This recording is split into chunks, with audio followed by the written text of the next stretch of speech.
Today, we are going to talk about something many people in Taiwan are discussing. Priority seats, 博爱座，现在叫优先席 and quiet cars, 宁静车厢. Right.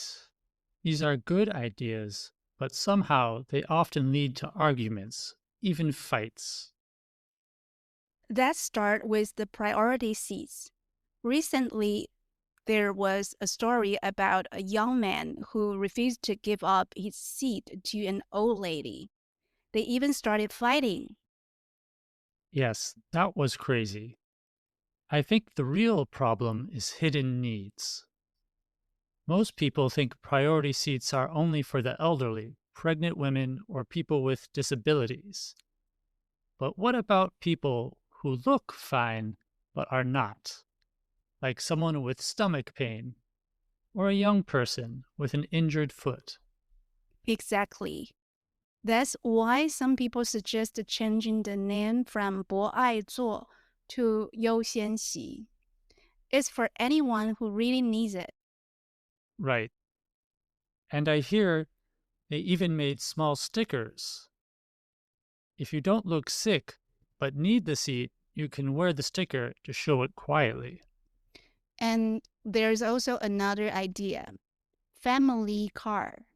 Some MRT cars now have bigger spaces for parents with strollers or people in wheelchairs. The floor and doors have pink signs.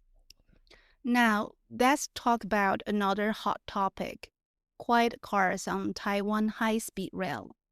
Starting from September, the HSR made all cars quiet cars. Yeah.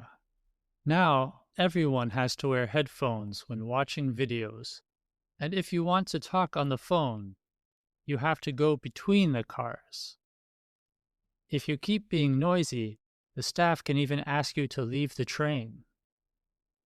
But after just a few weeks, people started complaining.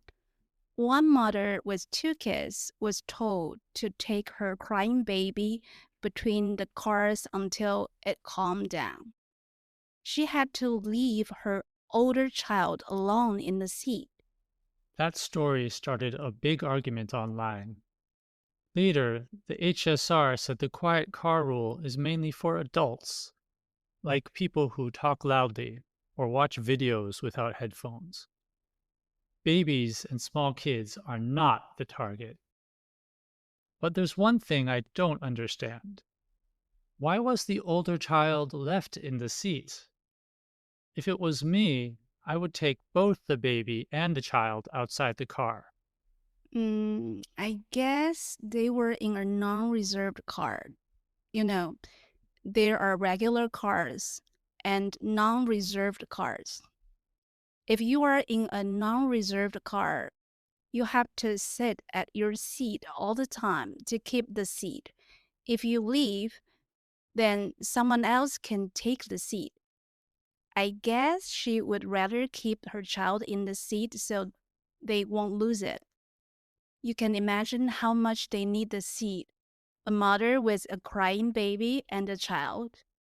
They need 2 seats, actually. Exactly. And I don't know if you've noticed before, when you take a train, people rarely give up their seats to those in need.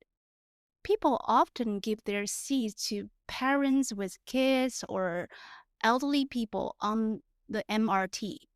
But they don't do the same thing on the train. Maybe it's because people are on the train longer.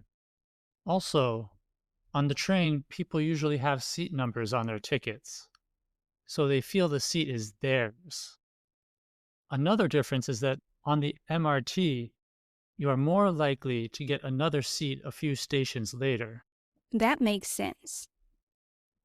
So, Joseph, what do you think about the priority seats? Should we keep them or just make all seats the same color? As a New Yorker, I feel I don't have the right to complain about Taipei's MRT. You know, the New York subway has so many problems. No one even thinks about priority seats. Yeah, right. There are no special seats in the New York subway at all. True, but people still often give up their seats. Not always, but many do. I've seen young people stand up for old passengers or kids. Same here. When I lived in New York, I saw that too. So, my opinion is keep the dark blue priority seats. They remind people to be kind and make sure seats are available for those who need them.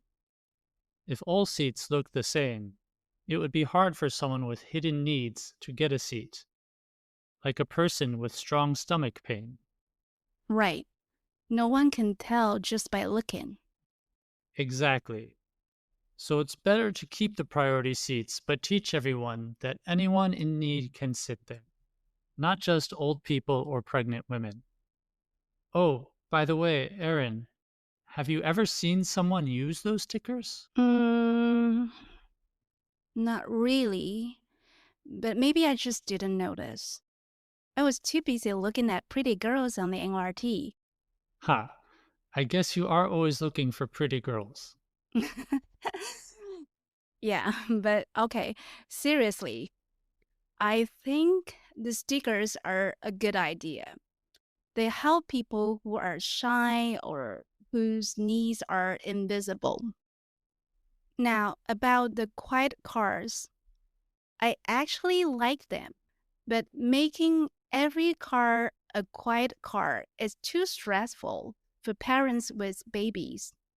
I think they should have family cars. I totally agree. Japan and some European countries do this.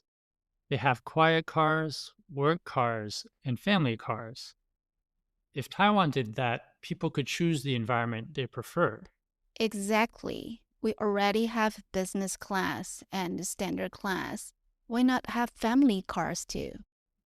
Or even a loud car, where people can talk, call, or watch videos together. Yeah, they can just be loud together. No one will complain. Actually, that might work. Some people really need to talk or don't like wearing headphones. That's true. By the way, since the quiet car started, my rides have been quieter. But sometimes I still see people watching YouTube or TikTok without headphones. Maybe they just forgot their headphones, but it's still annoying. Yeah, that's when we really need the staff to remind them. So overall, I support the quiet car idea, but I hope no one uses it to bother parents and kids. Agreed. At the end of the day, both ideas, priority seats and quiet cars, are about respect and understanding. Well said. All right, that's all for today. Thanks for listening.